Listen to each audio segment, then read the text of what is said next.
கிறிஸ்துவுக்கள் என அன்பானவர்களே, ஆண்டவருடைய திருப்பெயரிலே உங்களை வாழ்த்துகிறேன், ஆசீர்வதிக்கிறேன்.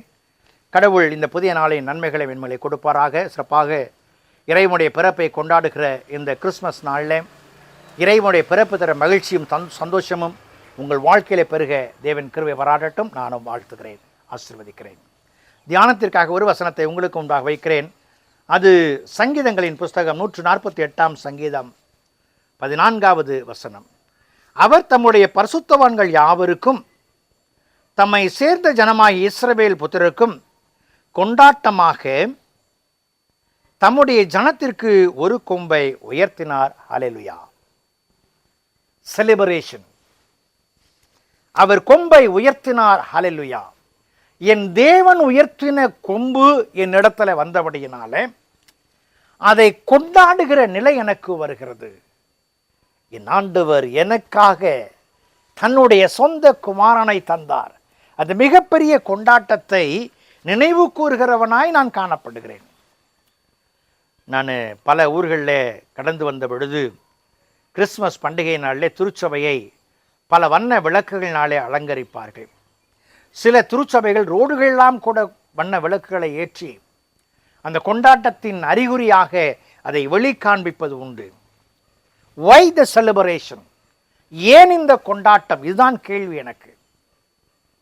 இங்கே பார்க்கிறோம், பரிசுத்தவான்கள் யாவருக்கும் தம்மை சேர்ந்த ஜனமாய் இஸ்ரவேல் புத்திரருக்கும் கொண்டாட்டமாக தம்முடைய ஜனத்திற்கு ஒரு கொம்பை உயர்த்தினார். என் ஆண்டவர் ஏன் இந்த கொண்டாட்டம் என்று சொன்னால், ஏன் இந்த செலிப்ரேஷன் என்று சொன்னால் அதை புரிந்து கொள்ள வேண்டும். என் தேவன் எனக்காக ஒருவரை ஏற்படுத்தி இருக்கிறார். அவர் ஏற்படுத்தினவர் இறைவன் மனிதனானார். ஆகவே கொண்டாட்டம். ஏன் கொண்டாட்டம் என்கிற கேள்விக்கான பதில், இறைவன் மனிதனானார் கொண்டாட்டம். இது நடைமுறை சாத்தியமா, இயல்பு நிலைக்கு ஏற்றதா என்று சொன்னால் இல்லை. ஆனால் இயற்கையை உருவாக்கின ஆண்டவர், இயற்கையை ஆளுகை செய்கிற ஆண்டவர், உங்களையும் என்னையும் படைத்த ஆண்டவர் நம்முடைய வாழ்வுக்காக தன் ஸ்தானத்தை விட்டு இறங்கினாராகவே கொண்டாட்டம். இரண்டாவதாக, இறை மாற்றம் மனு மாற்றத்தை கொண்டு வருகிறது. இறைவன் தன் ஸ்தானத்திலிருந்து இறங்கினபடியினாலே மனிதனும் கூட எனக்காக ஆண்டவர் இறங்கினாரே என்கிற எண்ணத்தில் அவன் மனம் மாறுகிற வாய்ப்பை பெறுகிறான். இறை மாற்றம் மனமாற்றத்திற்கு, மனிதனுடைய மனமாற்றத்திற்கு வித்தாய் காணப்படுகிறது. இன்றைக்கு தலைமுறையாக இறைவன் என்று போற்றி கொண்டாடுகிற நம்முடைய வாழ்க்கையில இறைவனுடைய மாற்றம்தான் மனிதனுடைய வாழ்க்கை மாற்றத்திற்கு வித்தாய் காணப்படுகிறது. Are we celebrating the Christmas with such a intention?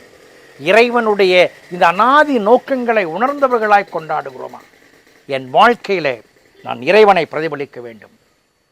இறைவன் இந்த உலகத்தில் மனு உருவாய் வந்த நோக்கம் மன்னிப்பு அற்ற மனிதனை மன்னிக்க. மீண்டும் சொல்லுகிறேன், இறைவன் இந்த உலகத்தில் வந்த நோக்கம் மன்னிப்பு அற்ற மனிதனை மன்னிக்க. என் ஆண்டவர் என்னை மன்னித்து மீட்டிருக்கும் பொழுது இறைவனுடைய பிறப்பை நினைவு கூறுகிற நான் மற்ற மக்களை மன்னிக்க ஏதுவானவனாய் என்னுடைய வாழ்க்கை காணப்படுகிறதா?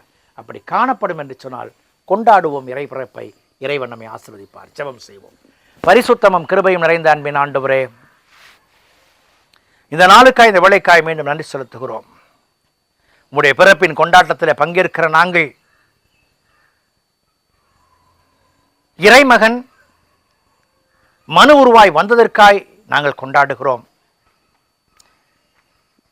இறைவன் மனிதனுடைய மனமாற்றத்திற்காய் வந்ததற்காய் கொண்டாடுகிறோம். இறைவன் மன்னிப்பற்றவனுக்கு மன்னிப்பை வழங்க வந்ததினால் கொண்டாடுகிறோம். இந்த உணர்வுகளோடு அடியெடுத்து வைத்து கனப்படுத்த உதவி செய்யும்.